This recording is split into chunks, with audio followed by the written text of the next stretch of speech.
Good morning students. आज मैं आप लोगों को आपके फर्स्ट चैप्टर का एक्सरसाइज कराने जा रही हूँ। तो बच्चों, फर्स्ट चैप्टर में आप में है फर्स्ट क्वेश्चन, निम्नलिखित प्रश्नों के उत्तर दीजिए।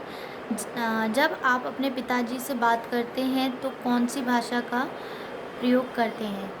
तो कौन सी भाषा का प्रयोग करते हैं? मौखिक भाषा का।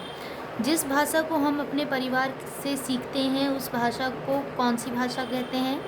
उसे मातृभाषा कहा जाता है। हिंदी तथा उर्दू की कौन कौन सी लिपि होती है? तो देवनागरी है और उर्दू की फारसी, यानी कि हिंदी की देवनागरी है और उर्दू की फारसी। भारत की राष्ट्रभाषा कौन सी है? तो भारत की राष्ट्रभाषा हिंदी। ठीक है। सेकंड क्वेश्चन आता है, निम्नलिखित वाक्यों में सही के सामने सही तथा गलत के सामने गलत का चिन्ह लगाइए।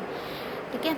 वर्ण विचार, शब्द विचार व्याकरण के ही विभाग हैं, तो क्या है ये? राइट है, व्याकरण के ही भाग हैं। वाक्य विचार भाषा का अंग नहीं है, तो वाक्य विचार जो है वो भाषा का अंग है। ठीक है, तो ये क्या करेंगे? रॉन्ग कर देंगे। बोली में ही चिट्ठी, पत्री और साहित्य लिखा जाता है, नहीं, रॉन्ग।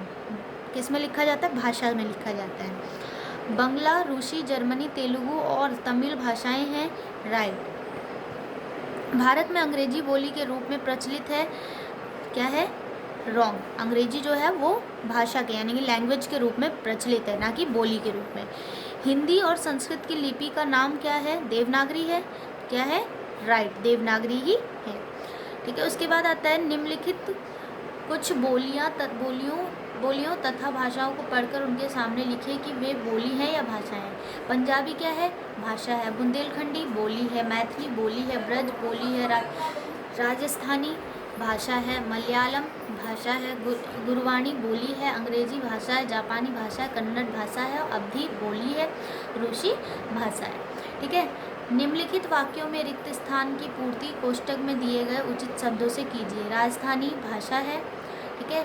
अंग्रेजी भाषा की लिपि फिलिंग द ब्लैंक्स है, क्या होगा? रोमन। व्याकरण के मुख्य रूप से फिलिंग द ब्लैंक्स भाग होते हैं। व्याकरण के मुख्य रूप के 3 भाग होते हैं। मन के भावों तथा विचारों को फिलिंग द ब्लैंक्स प्रकट करना मौखिक भाषा कहलाती है, बोलकर प्रकट करना। व्याकरण वर्ण, शब्द एवं वाक्य की रचना को व्यवस्थित करता है। उसके बाद है भाषा के लिखने के ढंग को फिलिंग द ब्लैंक्स कहते हैं। क्या कहते हैं बच्चों? लिपि कहते हैं। भारत की राष्ट्रभाषा फिलिंग द ब्लैंक्स है, हिंदी है। ओके। अब क्वेश्चन नंबर 5 है, निम्नलिखित प्रश्नों के उत्तर। तो इसमें शॉर्ट में देना था 1 या 2 सेंटेंस में, और इसमें हमें लॉन्ग क्वेश्चन करना है। ठीक है। तो लिपि किसे कहते हैं? तो बच्चों इसका आंसर है, फर्स्ट क्वेश्चन का आंसर देखिए बच्चों, भाषा लेखन के लिए चिन्हों की व्यवस्था को लिपि कहते हैं। भाषा लेखन के लिए निश्चित चिन्हों की व्यवस्था को लिपि कहते हैं, जैसे कि अ, क, ख, ये हो गया।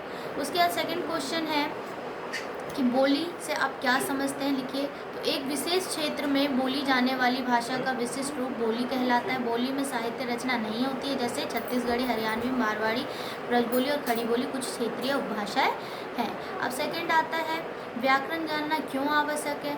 तो व्याकरण जानने की आवश्यकता इसलिए है क्योंकि व्याकरण द्वारा ही भाषा के शब्दों, वाक्यों एवं प्रयोगों के स्वरूप को समझा जा सकता है।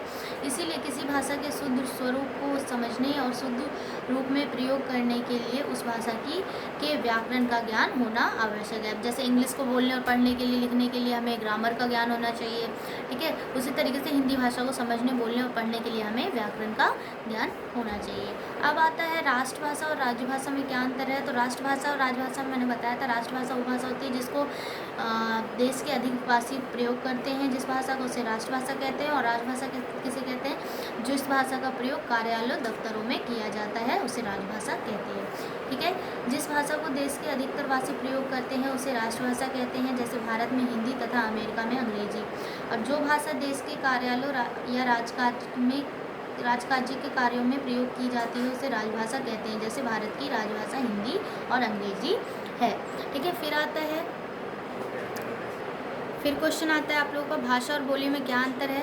तो बच्चों, भाषा और बोली में अंतर निम्नलिखित है, ठीक है। भाषा भाषा का क्षेत्र विस्तृत होता है यानी बड़ा होता है, बोली का क्षेत्र अपेक्षाकृत सीमित होता है।